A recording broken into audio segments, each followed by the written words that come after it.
লাগে টাকা বাড়িয়ে দেবো। আমি গোস্ত বাড়িয়ে দেবো, তারপর আমার গরু আগে কোরবানি দেবেন আপনি। কুরবানি কি পাল্লা দেওয়ার বিষয়? কি রে, খবর কি? ট্রাভেল কালেকশন ঠিক মতো হয়েছে তো? হ্যাঁ, ওইসব নিয়ে আপনার কোনো টেনশন করা লাগবে না, সব ঠিকঠাকই আছে। জানিস তো, রমজান গেছে 2 মাস হয়েছে। এই অত্র এলাকায় আমার থেকে বড় গরু কুরবানি দেয় এরকম কোনো মায়ের ভূত আছে? না, এটা তো এলাকা সবাই জানে, আপনার থেকে বড় কোরবানি দেওয়ার লোক গ্রামে নাই। কার ঘরে কয়টা মাথা আছে যে আপনার থেকে বড় কোরবানি দেবো এই দে? তুই গরু দেখতে শুরু কর, টাকা পয়সা কোনো ব্যাপার না। তবে মোরলের থেকে বড় গরু কিনবি, বাচ্চা কিনবি বড়টা, ঠিক আছে? এর থেকে বড় গরু হইতে হইব। আপনি নিশ্চিন্তে নাকে তেল দিয়া ঘুমান, আপনার থেকে বড় কোরবানি এর অর্থ এলাকায় কেউ দিতে পারবো না। দেখে শুনে একটা বড় গরু কিনবি, যাতে পুরো এলাকার মধ্যে একটা সাড়া পড়ে যায়। এমনকি প্রত্যেকটি মানুষের মুখে মুখে যেন থাকে মতিন মিয়ার গরু সব থেকে বড় গরু, ঠিক আছে? বড় গরুই হইব, এটা নিয়ে আপনার কোনো টেনশন করা লাগবে না, কিন্তু টাকা পয়সার বিষয় আপনি একটু দেখেন। তোর সাহস তো কম না, তুই আমার সামনে টাকার কথা কস? বেটা, আমার কি টাকা পয়সার অভাব আছে? তোমার যে টাহা সব তো সুদিয়ে টাহা। বুঝি নাই। না, আপনি কি বলবো। আচ্ছা ঠিক আছে। তাহলে আমি গরু খুঁজি নাকি? হ্যাঁ যা, খোঁজ লাগা, টাকা পয়সা কোনো ব্যাপার না, যা আচ্ছা, খোঁজ ঠিক লাগা। আছে।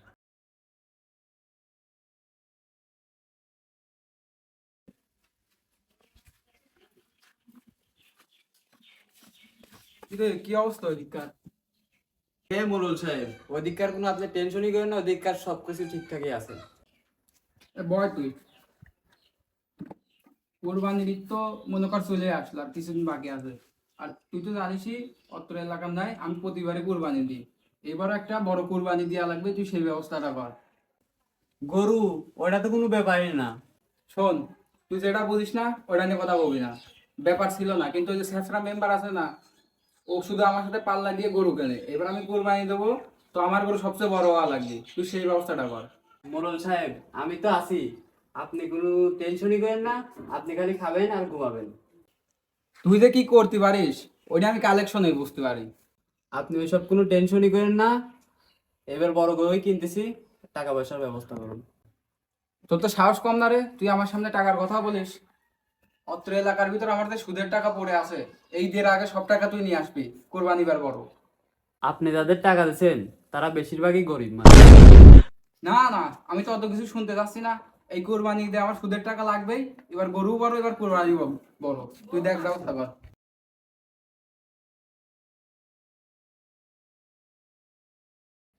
গত কুরবানিতে গরুটা বিক্রি করলাম না বেশি লাভের আশায়। মাঝির তাহলে খবর দিলাম, সেও তো আসে না। ও আসেই তো গেছে। আসেন।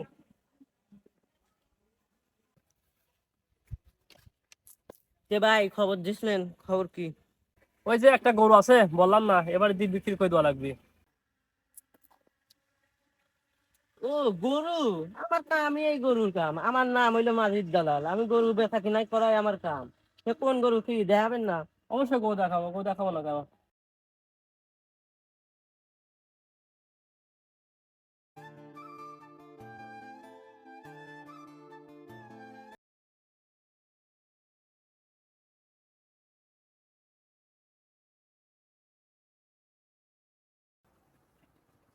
গরু তো একটা সমস্যা আছে। কোনো সমস্যা নাই।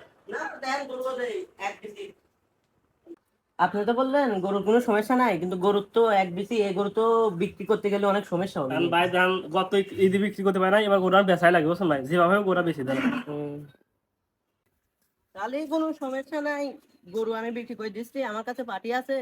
আর এই মাঝির ব্যাপারীর কাছে গরুর নাম নেওয়া মানে গরু বিক্রি হয়ে যাওয়া। আচ্ছা, তাহলে আপনার থেকে আপনার সেই লোকের কাছে ফোন দেন, আসুন হ্যাঁ, গরুটা বাই করে দেখাই হ্যাঁ, আমি। ফোন দিচ্ছি আমি। আচ্ছা। হ্যালো, রনি ভাই। হ্যাঁ, এই যে একটা ভালো একটা গরু আছে, আপনি টপ করে চলে আসেন। এই যে রিয়াজ গৃহস্থর বাড়ি। হ্যাঁ, রিয়াজ গৃহস্থ তো চেনেনি। হ্যাঁ, ওর বাড়ি চলে আসেন। এ ভাই, ফোন দিছিলেন? তো কই গরু, কই গরুটা দেখে যাই, আমার আবার কাম আছে। তাহলে চলেন রিয়াজ ভাই, গরুটা বাই করে দেন, গরু দেখবি সে। চলেন বাই হ্যাঁ, করে বাইর আসি। করে দেন।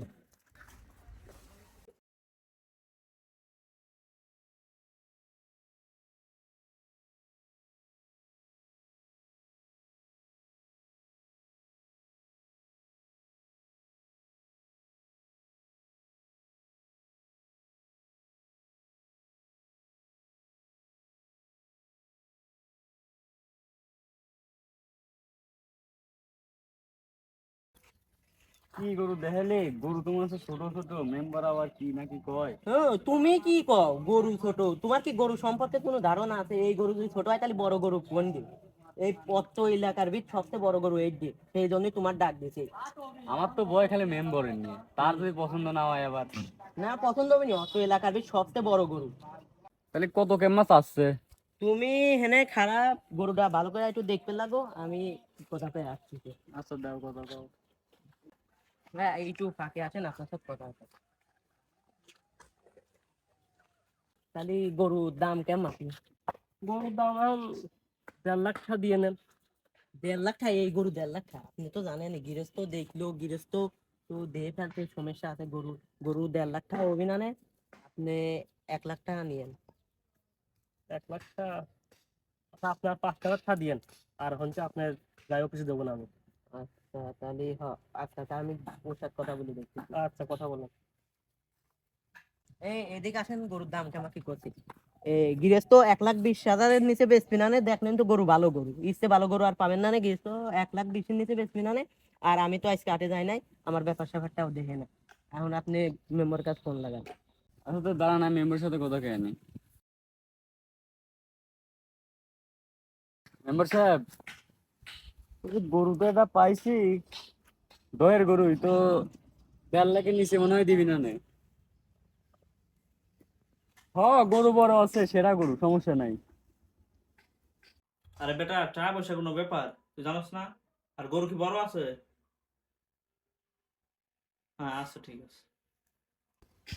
আচ্ছা ঠিক আছে, আচ্ছা। দেখ অবশেষে কুরবানি বড় গরুটা কিনে লাইলাম। তো এই আমার থেকে বড় গরু কেটা কুরবানি দেয়? যাক, এটা ধান দিলে বউ সারা বলে দাঁড়া করে কিনবি, কারণ নিতে।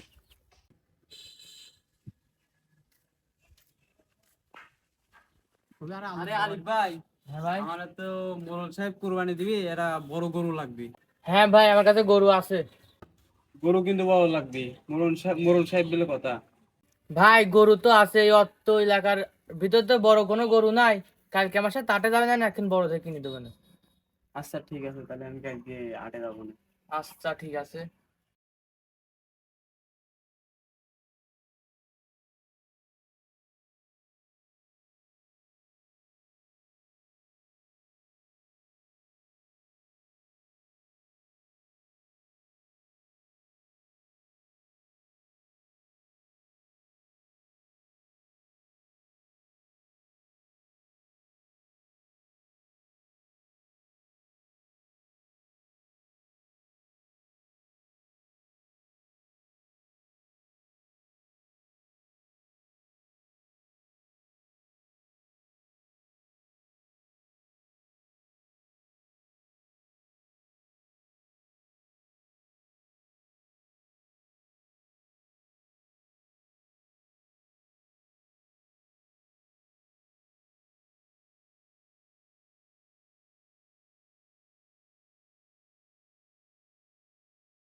হুজুর, একটা কথা ছিল। কি কথা বলো? প্রতিবারের না এলাকার মধ্যে সবচেয়ে বড় গরু কুরবানি আমিই দিই। এবারও সেটাই করেছি, এমনকি ওই মোরলের থেকে বড় গরু কিনেছি। অতএব আপনি কালকে নামাজ শেষ করা মাত্রই আমার বাড়িতে সকাল সকাল চলে যাবেন গরুটা কুরবানি দেওয়ার জন্য, ঠিক আছে? না না না, হাফিজ সাহেব, আপনি তো জানেনই প্রতিবারের মতো আমি এইবারও বড় গরু কুরবানি দিচ্ছি। আর মেম্বার সাহেবের থেকেও আমার গরু বড়, তো সর্বপ্রথম আপনি নামাজ পড়া মাত্রই আমার বাড়ি চলে যাবেন গরু কুরবানি দেওয়ার জন্য। না না না, আপনি আমার বাড়িতে কুরবানি দিতে যাবেন, লাগে টাকা বাড়িয়ে দেবো। না না না হাফিজ সাহেব, আপনি দরকার হলে মানে আমি গোস্ত বাড়িয়ে দেবো, তারপর আমার গরু আগে কুরবানি দেবেন। আপনি আগে আমার বাড়ি যাবেন। না আপনি কিন্তু বেশি কথা এই বলছেন। না, তুমি চুপ থাকো হাফিজ সাহেব। থামো থামো থামো, তোমরা কি লাগাইছো এটা? কুরবানি কি পাল্লা দেওয়ার বিষয়? দেখো, কুরবানি একটা ইবাদত। আল্লাহ তাআলা আমাদের জন্য কুরবানিকে ওয়াজিব করেছে যাদের সামর্থ্য রয়েছে। আজ আমাদের সমাজে যারা একটু সামর্থ্যবান ব্যক্তি, তারা দেখা যাচ্ছে টাকা পয়সা দিয়ে কেউ বড় গরু কেনে, আবার আরেকজন পাল্লাই দিয়ে তার থেকে বড় গরু কেনে। সে বলে আমারটা বড়, গ্রামে তাকে লোক দেখানোর বিষয় একটা চলে আসে।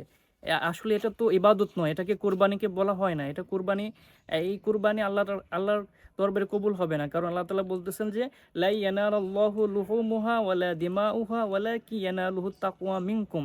আমি আল্লাহ তাআলার কাছে কোরবানির কোনো গোশ, কোনো মাংস, কোনো রক্ত কিছুই পৌঁছায় না, আমার কাছে পৌঁছায় শুধু তাকওয়া। অতএব আমাদেরকে কোরবানি করতে হবে তাকওয়ার জায়গা থেকে, আল্লাহর ভয়কে উদ্দেশ্য করে, আল্লাহর ভয় নিয়ে আমাদেরকে কোরবানি করতে হবে, নট প্রতিযোগিতা যে কে কার থেকে বড় কোরবানি করেছে, কারটা আগে করতে হবে, এগুলো ম্যাটার না। আমাদেরকে তাকওয়ার জায়গা থেকে আল্লাহকে ভয় করে আল্লাহর খুশির জন্য আমাদেরকে কোরবানি করতে হবে, সেটা ছোট হোক আর বড় হোক, আল্লাহ তাআলা দুটোই কবুল করবে। আশা করি বুঝতে পারছো। আসলে হুজুর, আপনার কথা অনুযায়ী আমরা বুঝলাম যে আমরা ভুলের মধ্যে ছিলাম। জি হুজুর, আমরা আর মানে যে এরকম প্রতিযোগিতামূলক কোরবানি আর করবো না। আল্লাহর খুশির জন্যই কোরবানি করবো ইনশাল্লাহ। আল্লাহ তাআলা তোমাদের মনের এই নেক নিয়ত কবুল করুক। সামনের বার থেকে ইনশাল্লাহ তোমাদের কোরবানি হোক আল্লাহর খুশির জন্য। আবার ইনশাল্লাহ আমি আগামীকাল আমার সুযোগ মতো ইনশাল্লাহ তোমাদের বাসায় চলে যাবো, ইনশাল্লাহ কোরবানি দিয়ে আসবো। ইনশাআল্লাহ। ঠিক আছে, আসসালামু আলাইকুম। ওয়ালাইকুম আসসালাম।